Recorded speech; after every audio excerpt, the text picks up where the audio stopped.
I've been talking about Kratos for a while. I've been talking about defense stocks for a while.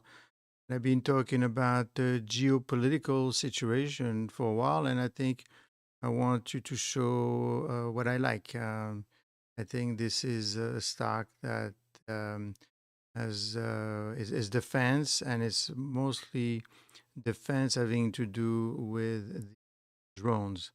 And the war in drones is out there right now. Um, let's take a look at it. So let's take a look at Kratos. Defense stock, US drone. That's all I need to say because that is something that drones are going to be fought like that in the future. And we've seen what happened in Iran and what happened in Israel. The U.S. has made the U.S. has made use of it, but more importantly, there was a lot of it done in Ukraine and in Russia. So let's take a look at what we have here. I'm basically using the SEC filing, and I'm showing you how I would analyze something like that. Because when you strip away the excitement around unnamed system and defense modernization, the real question is simple. Is Kratos compounding, or is the market already pricing perfection? And, let's break down this and take a look at it in greater detail. So first of all, what does Kratos actually do? Kratos Defense Security Solution trades under the ticker KTOS, and it operates into two primary segments. The first one is Kratos Government Solutions. Obviously, the government's a big customer. So this includes microwave electronics, space and satellite ground systems, cyber and CRFI systems, training solutions, rocket support services. So this is the infrastructure backbone side of the company. Number two, you have the unnamed systems, basically the drone. And this is where you get the headlines. Tactical drones, target drones, autonomous systems, command and controls platform. This segment is smaller but growing faster. So structurally, this is an hybrid. Stable government electronics and systems, one. Two, higher growth unnamed platforms. And that mix matters because management strategy can be summarized into two phrases they emphasize. Affordability is a technology, and better is the enemy of good enough. That tells you everything, right? They're not building $100 million boutique platforms. They are designing lower cost, attributable system built for scale. This is important in today's geopolitical environment. As you know, these drones that are made by the Iranians cost maybe $50,000, and they're going after a $100 million aircraft, which is great, especially when you saw what happened in Poland when they sent like 19 of those things around, those drones, and the Polish airspace, they sent the planes and say, well, we pushed them off. Well, really? You took a huge risk. Each plane is extremely expensive to go after a couple of drones. So defense budgets are rising, and the doctrine is shifting toward scalable systems, rapid deployment, lower per unit cost. Essentially, the war is changing, and this is what this is representative of. And Kratos wants to be the volume and speed defense contractor, kind of the antithesis that we've seen in Russia and in Iran and quite recently in Venezuela. So let's test whether the numbers support it. So when you look at the revenues numbers are quite interesting. 2022 to 2024, the company generated $898 million, so it's not a small company. And by 2024, they were generating $1.14 billion. This is not chicken feed. This is a decent-sized company with a quite interesting market cap of $17 billion already. So that means that growth is around 15% from 22 to 23, and 10% from 23 to 24. That is solid, and that's what matters. Unnamed system grew much faster than the core segment. The KGS grew mid-single digit, but the unnamed system grew roughly high 20% range. Those things that you see, these are the ones that they're selling. And that's growing very fast. So growth is increasingly dependent on the higher risk, higher volatility segment. And that's not bad because it changes the risk profile. In terms of EBITDA growth, we calculate EBITDA as operating income plus depreciation and amortization. The operating income so basically EBITDA is at $69 million. That's like cash being generated. In 2023, EBITDA was about $64 million. So EBITDA is also growing at around 8%, while revenue grew nearly 10%. This tells us something important. Operating leverage exists, but it's not explosive. Margins are improving, but gradually. Look at the numbers. Look at the growth right there. These are very decent numbers. This is a steady grind story, not hyper-margin software story. And total debt, which is important, as you could see, is 2.7 times, which is very decent. That's manageable, not distress. But it's not trivial. I mean, in defense contracting, stability matters because contract timing and cost overruns can compress margins quickly. So leverage is moderate. In terms of EBITDA to interest expense, around 4.6 times. That is very comfortable. And that's where things get interesting. Net interest expense is much lower because the company is earning interest income on cash. So reported coverage looks much stronger. But serious investors focus on gross interest, so cash level fluctuates. So no issue in terms of debt. The question is, where does it get powerful? So let's calculate the implied discount rate, which right now is around 0.4%. This is not a normal cost of capital. This is closer to risk-free assumption. So if you plug 0.4 into the discounted cash flow model, almost any growing defense company looks massively undervalued. But that's not the point. The point is this. The company is pricing Kratos as if risk is negligible and growth will persist. So the real valuation question becomes, does EBITDA scale dramatically over the next decade? Because if it doesn't, that discount logic collapses because at 0.4 is a very small discount rate. It's almost risk-free. Is it risk-free really? So what needs to happen for this valuation to work? EBITDA must accelerate meaningfully. Margins must expand significantly. The unnamed system segment must scale into a dominant revenue driver. If that doesn't happen, multiple compression becomes the risk. So at the end of the day, you've got strong revenue growth on unnamed segment, leverage is manageable, and the interest coverage is solid. But valuation assumes long-term scale. Implied discount rate is extremely low. Kratos is not broken, it's not distressed, but it's priced for execution. And execution must continue. That's the deal here that I'm concerned about because it's a great company, but the valuation is gone. So any weakness for me would be an opportunity. I guess you need to know, is backlog expanding? Is the unnamed systems becoming a larger revenue share? Is EBITDA growth accelerating? Is debt to EBITDA trending downward? Then the story strengthens. If not, valuation builds. This is a kind of stock that I would buy short, small amount, and then there is a huge pullback in the stock market. I will be on top of that one. Because the markets always assume scales, and that is something very important. So hopefully this should help you understand what this company does, and it certainly did help me.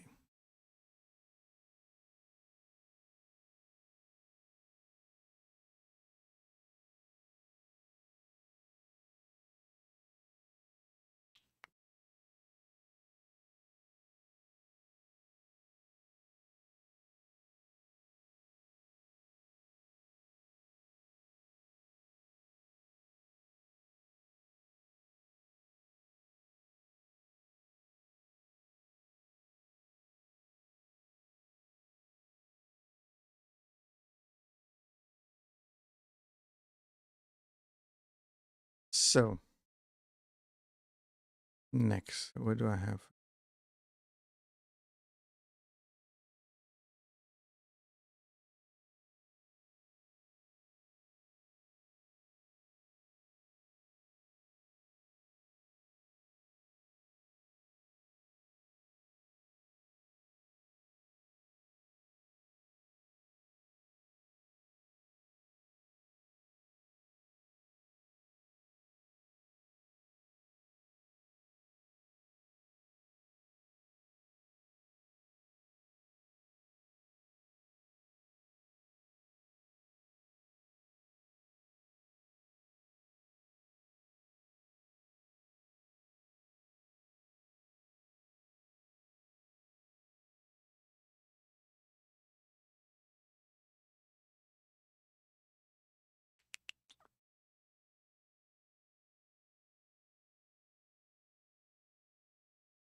Ah,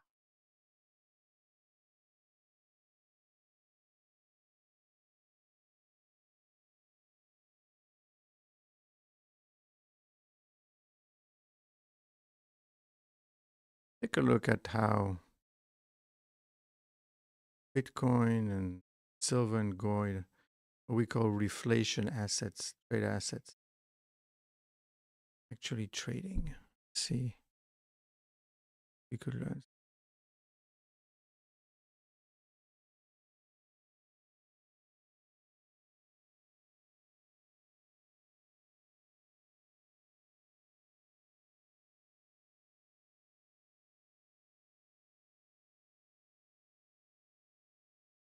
Look at this.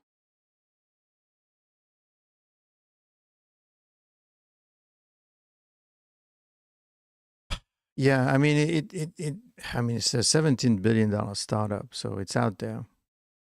Except that when you look at the discounted cash flow, the actual discount rate, the implied discount rate by the market is very low. So it's very, very fairly valued. Um, that's the kind of stock I mean, you think things are gonna get a lot worse globally, then it makes sense. I would wait. I would wait on that one until I don't know something happens. Right? There's a huge pullback. There's a and feed on it a little bit, but it is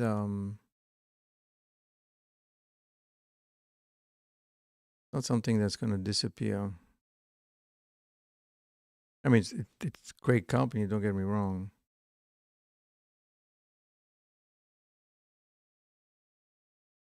but um, feels expensive to me. I mean, it's done very well. Yes, I mean, you're buying the story right now. That's what you're doing here.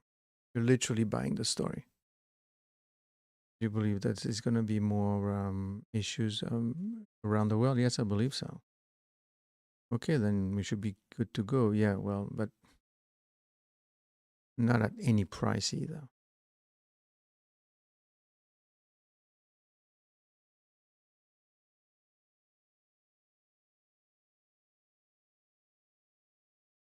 Okay, let's take a look at those reflection.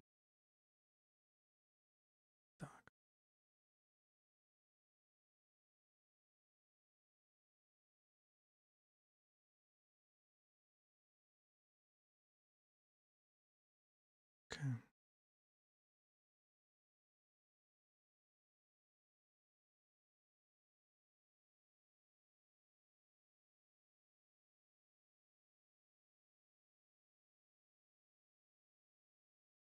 so it goes down today. okay. I was at a 30% gain on my ETF. I didn't move on it. I thought that this was the time, but I guess it's not ready yet.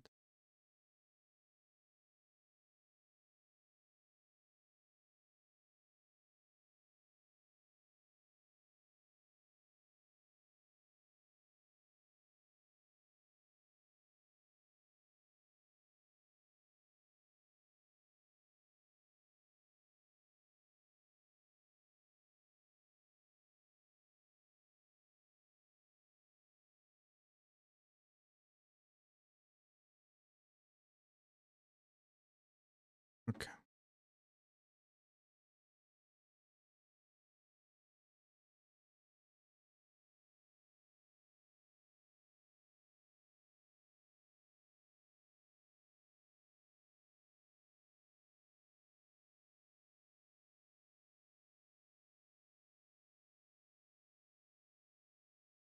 So take a look at this.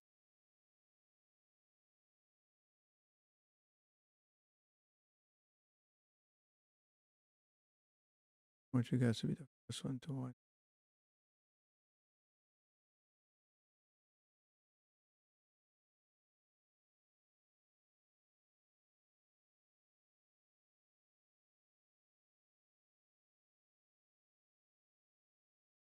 Yeah, I know.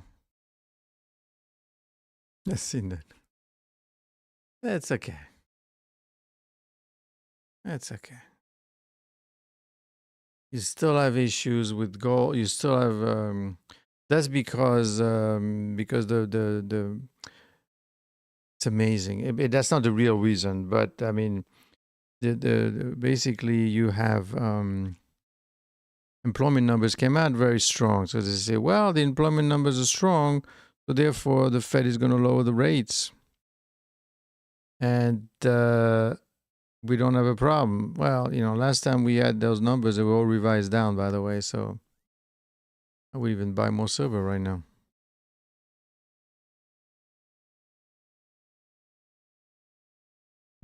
So let's take a look at this guy.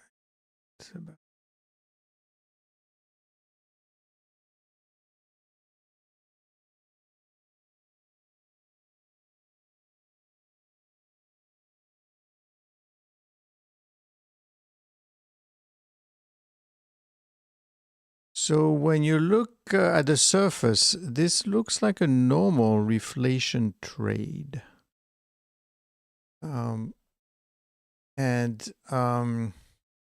basically, gold, silver, and Bitcoin, the classic trio, the classic trio people buy when they expect inflation, money printing, or currency stress. But when you really read this chart carefully, you realize something important. I think the reflation trade is no longer moving together, and silver is sending a very different signal than gold and Bitcoin.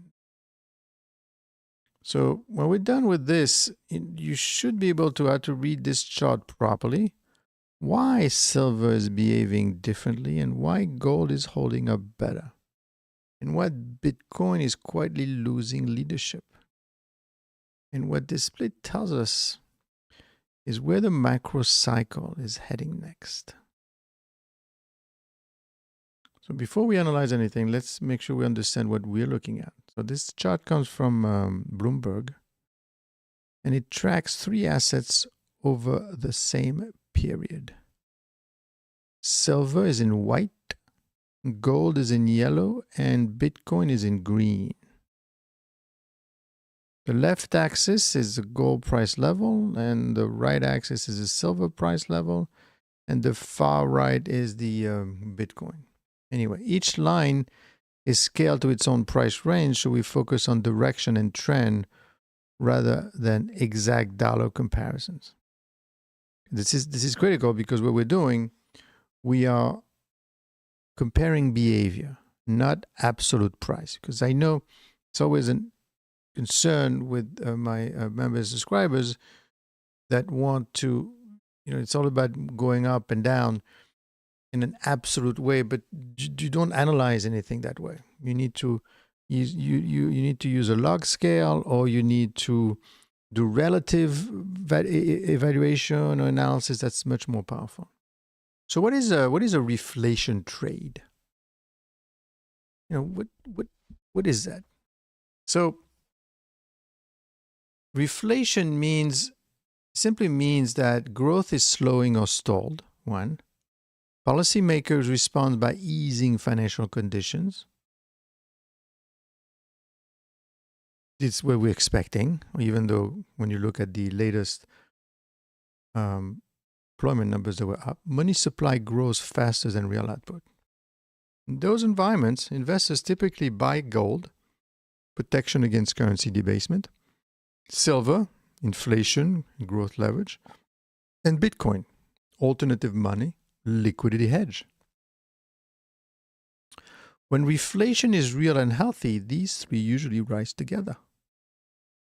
And that's a key assumption. And that's exactly what this chart matters, because if you look at the left side of the chart, in mid-2025, gold trends steadily higher. Silver follows. Bitcoin holds up and even rallies at some point.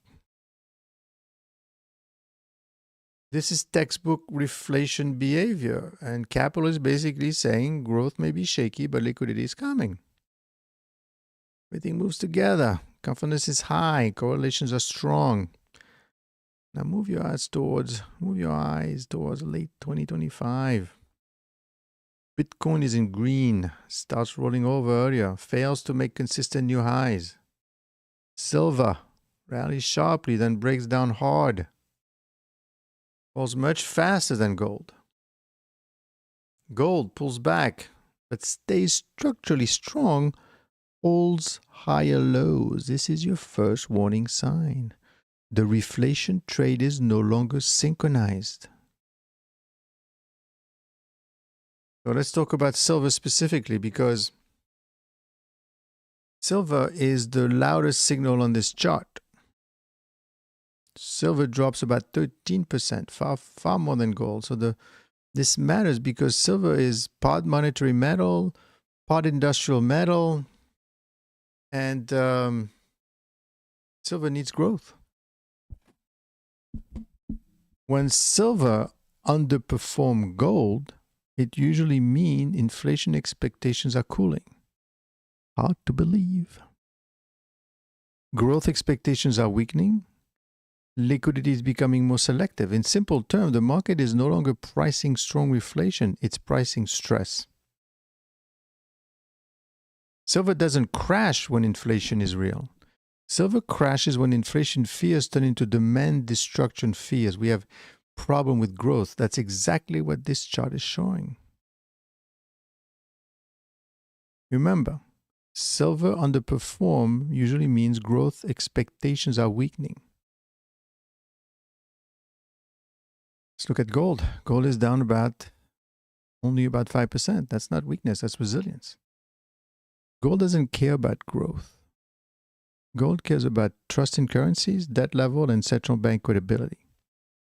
When markets get nervous, gold becomes a defensive reflation asset. So while silver breaks and Bitcoin fades, gold quietly holds its ground. This tells us something crucial. This is not growth reflation. This is protection reflation. So let's talk about Bitcoin. Bitcoin is down, but that number hides a real story. Bitcoin peaked earlier than gold, failed to confirm new reflation's high, lost leadership during volatility. This suggests that Bitcoin is acting more like a liquidity asset. Not less like a safe haven. And I did a video on liquidity, more sensitive to tightening financial conditions. In short, Bitcoin works best when liquidity is abundant and risk appetite is strong. And with the new Fed chair who basically says he's going to reduce liquidity, this chart shows liquidity is becoming uneven and not expansive. Having said that, I also did a video on the fact that cost of Bitcoin is around $58,000, and where Bitcoin is around 69, maybe a bit down to go, but not that far down. So the big macro message of this chart It's a diagnostic, and it tells us that reflation rate is fracturing, growth sensitive assets are under pressure, defensive stores of value are holding up better, liquidity is becoming selective, not broad, and that combination usually appears late in the cycle, before policy responses intensify and before volatility increases elsewhere. So what usually comes next? As you see, when you see silver underperforming gold and Bitcoin loses leadership, gold quietly outperform, markets are transitioning towards slower growth, higher financial stress, and more policy intervention. And usually after this phase, silver stabilizes later, Bitcoin only recovers once liquidity clearly returns, and gold remains the anchor. So this is not financial advice, but thinking about positioning, this chart basically encourages your discipline. And this is what we do with and I want you to think about what we do with my members every day. Between 8 and 9 a.m., we talk about all these things and how to implement it and how to take advantage of this situation. This suggests don't assume everything reflation. Watch correlations carefully, respect leadership shift. And when assets stop moving together, the market is telling you the easy phase is over. So we're not here to predict the future, but because this reveals what investors are doing right now, and right now, we're basically saying that reflation isn't dead, but it's no longer simple. And silver breakdown is a warning, not noise. So if you understand that, you're already ahead of most market participant. Understand this chart. It's going to become important.